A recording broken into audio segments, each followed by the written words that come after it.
Bonjour à tous, dans cette vidéo, je vais tout vous dire sur le prétérit en anglais. Tout d'abord, comment le former? Le prétérit simple, comme son nom l'indique, est un temps simple. Un temps simple, ça veut dire qu'il se conjugue avec un seul mot.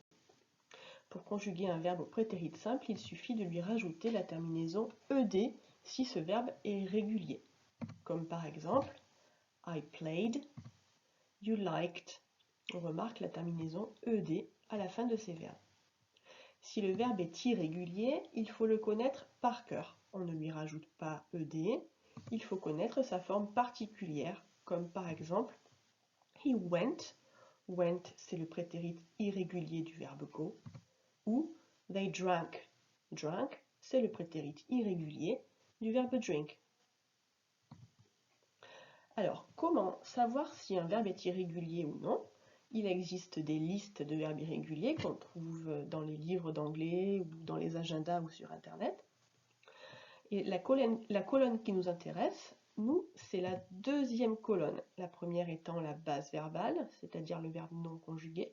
La deuxième, le prétérit. La troisième, le participe passé. Et la dernière colonne, la traduction. Alors, quel est par exemple le prétérit irrégulier du verbe buy? Je cherche buy dans la première colonne et je me décale vers la droite. Le prétérit de buy, c'est bought. Quel est le prétérit du verbe break?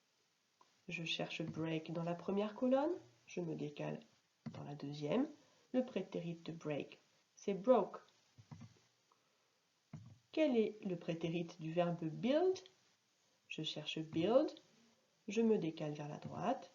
Le prétérit de build, c'est built. Quel est le prétérit du verbe arrive? Je ne trouve pas arrive dans la liste. Je me rappelle que cette liste, c'est la liste des verbes irréguliers. Si arrive n'est pas dans la liste des verbes irréguliers, c'est que arrive est donc régulier. Quel est le prétérit du verbe arrive? C'est donc arrived, ed. Il faut maintenant s'intéresser au cas particulier des questions et des négations. Alors, dans les questions et les négations, le verbe ne va pas pouvoir se débrouiller tout seul pour former la phrase. Il va avoir besoin d'aide, et cette aide, il va la trouver auprès de l'auxiliaire did. L'auxiliaire did, c'est l'auxiliaire particulier du prétérit. Alors, par exemple, dans les questions, did you play? On voit que l'auxiliaire est en début de phrase. Il fait cette petite inversion avec le sujet qui fait que la phrase devient une question. Dans les négations, you didn't play, on voit que l'auxiliaire did porte la marque de la négation. Que peut-on remarquer au niveau du verbe? C'est que le verbe ne porte pas le ed du prétérit. Pourquoi? Parce que l'auxiliaire did est déjà conjugué au prétérit. Rappelez-vous, c'est lui qui porte la marque du temps pendant que le verbe se repose. Voici un petit résumé de la formation du prétérit simple sous forme de tableau. On remarque à nouveau que dans les phrases affirmatives, on ajoute ed au verbe s'il est régulier et qu'il faut le connaître par cœur s'il est irrégulier.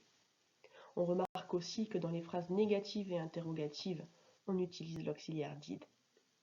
Quel est le gros avantage des phrases négatives et interrogatives? C'est qu'on n'a plus à se soucier de savoir si le verbe est régulier ou irrégulier, puisque le verbe qui suit l'auxiliaire did reste à sa forme de base. Quand utiliser le prétérit simple? De manière générale, le prétérit simple s'utilise pour une action passée, une action terminée, révolue, datée, coupée du présent. Alors il y a parfois dans les phrases des petits indices qui nous font comprendre que la phrase est au passé et qu'il va falloir conjuguer le verbe au prétérit, comme par exemple yesterday, qui veut dire hier, last week, qui veut dire la semaine dernière, et de manière plus générale, toutes les expressions de temps qui commencent par last, les dates dans le passé, les expressions de temps qui se terminent par ago, 3 days ago, il y a 3 jours, certaines expressions qui indiquent le passé, when I was a kid par exemple, quand j'étais enfant, etc. Alors il faut faire très attention à ne pas faire de mot à mot quand on traduit une phrase au passé. Par exemple, quand je dis en français « hier, j'ai joué », on remarque qu'on a utilisé le passé composé qui se compose de 2 mots, auxiliaire avoir et le participe passé. Comment va-t-on traduire cette phrase en anglais?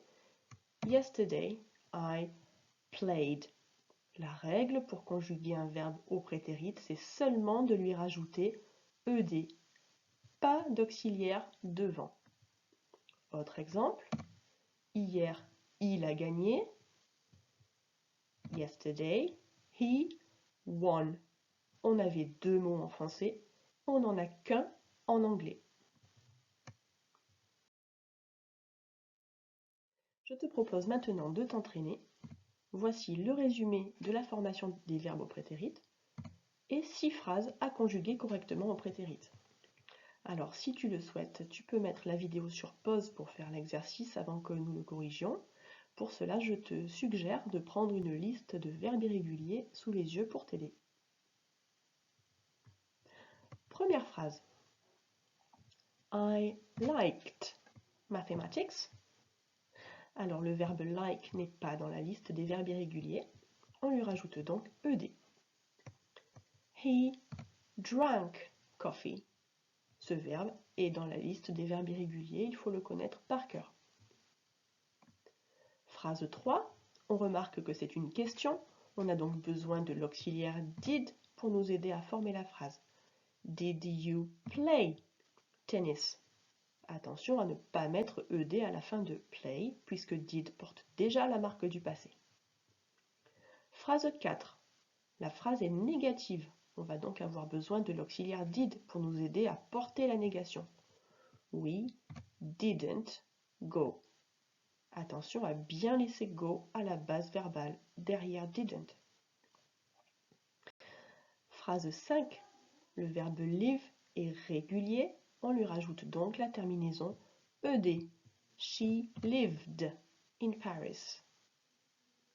Phrase 6. La phrase est négative. On a donc besoin de l'auxiliaire did pour nous aider à porter la négation. Peter didn't revise. Pour terminer, je vais t'expliquer comment prononcer le ed à la fin des verbes au prétérit. Alors, déjà, il faut absolument savoir que la prononciation ed n'existe pas. Alors, pour ce petit exercice, je vais te demander de mettre ta main au niveau de ta gorge. Quand un verbe se termine par un son vibrant, comme par exemple z, v, tu dois sentir que quand tu prononces ces sons, tes cordes vocales vibrent. Quand un verbe se termine donc par un son vibrant, le ed va se prononcer avec le son vibrant d. Par contre, quand un verbe se termine par un son non vibrant, comme par exemple k, s, p, quand tu prononces ces sons, tu ne dois pas sentir tes cordes vocales vibrer. Quand un verbe se termine donc par un son non vibrant, le ed se prononce par le son non vibrant t. Et enfin, quand un verbe se termine par la lettre T ou la lettre D, le ed va se prononcer id. On va faire quelques exemples. Comment prononce-t-on le verbe like au prétérit? Like, k, k. Like se termine par un son k qui est non vibrant. On prononce donc liked, liked. Comment prononce-t-on le verbe clean au prétérit? Clean, n, n. Le verbe clean se termine par un son vibrant. On va donc prononcer cleaned, cleaned. Comment prononce-t-on le verbe need au prétérit? Need se termine par la lettre D. On va donc prononcer needed, needed. Comment prononce-t-on le verbe live au prétérit? Live, v. Lived. Comment prononce-t-on le verbe wait au prétérit? Wait. La dernière lettre est un T. On prononce donc waited, waited. Comment prononce-t-on le verbe dance au prétérit? Dance. Le verbe se termine par un son non vibrant. On prononce donc danced, danced. Voilà, j'espère que tu as tout bien compris. Je te laisse avec le résumé de la leçon et je te dis à bientôt.